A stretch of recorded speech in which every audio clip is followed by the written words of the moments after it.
श्रीमद् भागवत गीता का 17वां अध्याय हिंदी भावार्थ में। अर्जुन बोले, हे कृष्ण, जो मनुष्य शास्त्र विधि को त्याग कर श्रद्धा से युक्त हुए देवादि का पूजन करते हैं, उनकी स्थिति फिर कौन सी है? सात्विकी है अथवा राजसी की व तामसी? श्री भगवान बोले, मनुष्यों की वह शास्त्रीय संस्कारों से रहित केवल स्वभाव से उत्पन्न श्रद्धा, अनंत जन्मों में किए हुए कर्मों के संचित संस्कार से उत्पन्न हुई श्रद्धा स्वभावजा श्रद्धा कही जाती है। सात्विकी और राजसी तथा तामसी ऐसे तीनों प्रकार की ही होती है। उसको तू मुझसे सुन। हे भारत, सभी मनुष्यों की श्रद्धा उनके अंतःकरण के अनुरूप होती है। ये पुरुष श्रद्धा में है, इसलिए जो पुरुष जैसी श्रद्धा वाला है वह स्वयं भी वही है। सात्विक पुरुष देवों को पूजते हैं, राजस पुरुष यक्ष और राक्षसों को तथा अन्य जो तामस मनुष्य हैं वे प्रेत और भूतगणों को पूजते हैं। जो मनुष्य शास्त्र विधि से रहित केवल मनःकल्पित घोर तप को तपते हैं तथा दंभ और अहंकार से युक्त एवं कामना, आसक्ति और बल के अभिमान से भी युक्त हैं।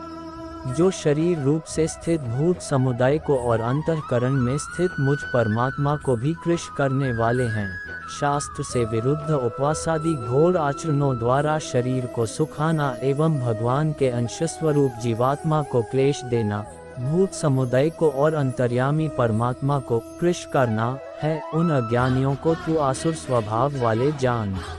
भोजन भी सबको अपनी अपनी प्रकृति के अनुसार तीन प्रकार का प्रिय होता है, और वैसे ही यज्ञ, तप और दान भी तीन तीन प्रकार के होते हैं।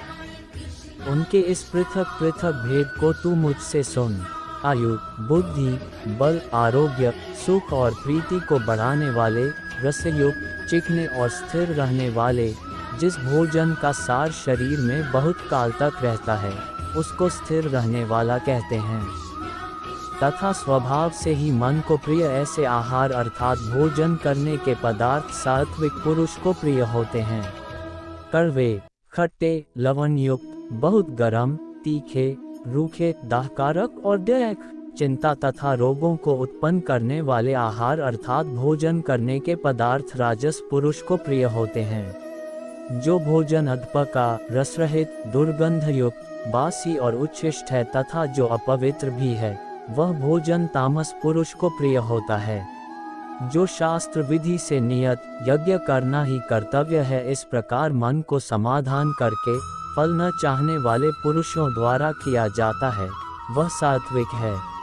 परंतु हे अर्जुन, केवल दंभाचरण के लिए अथवा फल को भी दृष्टि में रखकर जो यज्ञ किया जाता है, उस यज्ञ को तू राजस जान। शास्त्र विधि से हीन, अन्नदान से रहित, बिना मंत्रों के, बिना दक्षिणा के और बिना श्रद्धा के किए जाने वाले यज्ञ को तामस यज्ञ कहते हैं।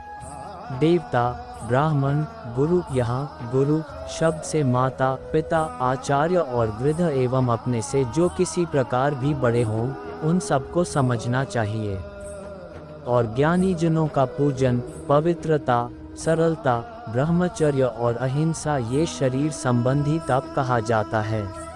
जो उद्वेग न करने वाला, प्रिय और हितकारक एवं यथार्थ भाषण है, मन और इंद्रियों द्वारा जैसा अनुभव किया हो ठीक वैसा ही कहने का नाम यथार्थ भाषण है। तथा जो वेद शास्त्रों के पठन का एवं परमेश्वर के नाम जप का अभ्यास है, वही वाणी संबंधी तप कहा जाता है। मन की प्रसन्नता, शांत भाव, भगवत चिंतन करने का स्वभाव, मन का निग्रह और अंतःकरण के भावों की भली भांति पवित्रता, इस प्रकार यह मन संबंधी तप कहा जाता है। फल को न चाहने वाले योगी पुरुषों द्वारा परम श्रद्धा से किए हुए उस पूर्वोक्त तीन प्रकार के तप को सात्विक कहते हैं।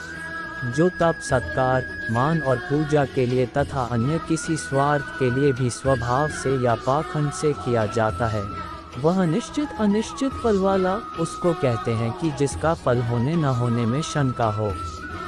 एवं क्षणिक फल वाला तप यहाँ राजस कहा गया है।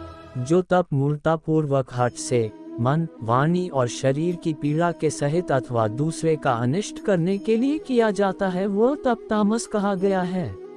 दान देना ही कर्तव्य है ऐसे भाव से जो दान देश तथा काल, जिस देश काल में जिस वस्तु का अभाव हो, वही देश काल उस वस्तु द्वारा प्राणियों की सेवा करने के लिए योग्य समझा जाता है। और पात्र के भूखे, अनाथ, दुखी, रोगी और असमर्थ तथा भिक्षुक आदि तो अन्न, वस्त्र और औषधि एवं जिस वस्तु का जिसके पास अभाव हो, उस वस्तु द्वारा सेवा करने के लिए योग्य पात्र समझे जाते हैं। और श्रेष्ठ आचरणों वाले विद्वान ब्राह्मण जन धनादि सब प्रकार के पदार्थों द्वारा सेवा करने के लिए योग्य पात्र समझे जाते हैं। प्राप्त होने पर उपकार न करने वाले के प्रति दिया जाता है, वह दान सात्विक कहा गया है। किंतु जो दान क्लेशपूर्वक, जैसे प्रायः वर्तमान समय के चंदे चिट्ठे आदि में धन दिया जाता है, तथा प्रत्युपकार के प्रयोजन से अथवा फल को दृष्टि में अर्थात मान बढ़ाई, प्रतिष्ठा और स्वर्ग आदि की प्राप्ति के लिए अथवा रोग आदि की निवृत्ति के लिए रखकर फिर दिया जाता है, वह दान राजस कहा गया है। जो दान बिना सत्कार के अथवा तिरस्कार पूर्वक अयोग्य देश काल में और कुपात्र के प्रति दिया जाता है, वह दान तामस कहा गया है। ओम तत् सत। ऐसे ये 3 प्रकार का सच्चिदानंद घन ब्रह्म का नाम कहा है। उसी से सृष्टि के आदिकाल में ब्राह्मण और वेद तथा यज्ञादि रचे गए। इसलिए वेद मंत्रों का उच्चारण करने वाले श्रेष्ठ पुरुषों की शास्त्र विधि से नियत यज्ञ, दान और तपरूप क्रियाएं सदा ओम इस परमात्मा के नाम को उच्चारण करके ही आरंभ होती हैं। तत् अर्थात तत् नाम से कहे जाने वाले परमात्मा का ही यह सब है। इस भाव से फल को न चाहकर नाना प्रकार के यज्ञ, तपरूप क्रियाएं तथा दानरूप क्रियाएं कल्याण की इच्छा वाले पुरुषों द्वारा की जाती हैं। सत। इस प्रकार यह परमात्मा का नाम सत्य भाव में और श्रेष्ठ भाव में प्रयोग किया जाता है तथा हे पार्थ, उत्तम कर्म में भी सत शब्द का प्रयोग किया जाता है तथा यज्ञ, तप और दान में जो स्थिति है वह भी सत इस प्रकार कही जाती है। और उस परमात्मा के लिए किया हुआ कर्म निश्चय पूर्वक सत ऐसे कहा जाता है। हे अर्जुन, बिना श्रद्धा के किया हुआ हवन, दिया हुआ दान एवं तपा हुआ तप और जो कुछ भी किया हुआ शुभ कर्म है वह समस्त असत इस प्रकार कहा जाता है। इसलिए वह न तो इस लोक में लाभदायक है और न मरने के बाद ही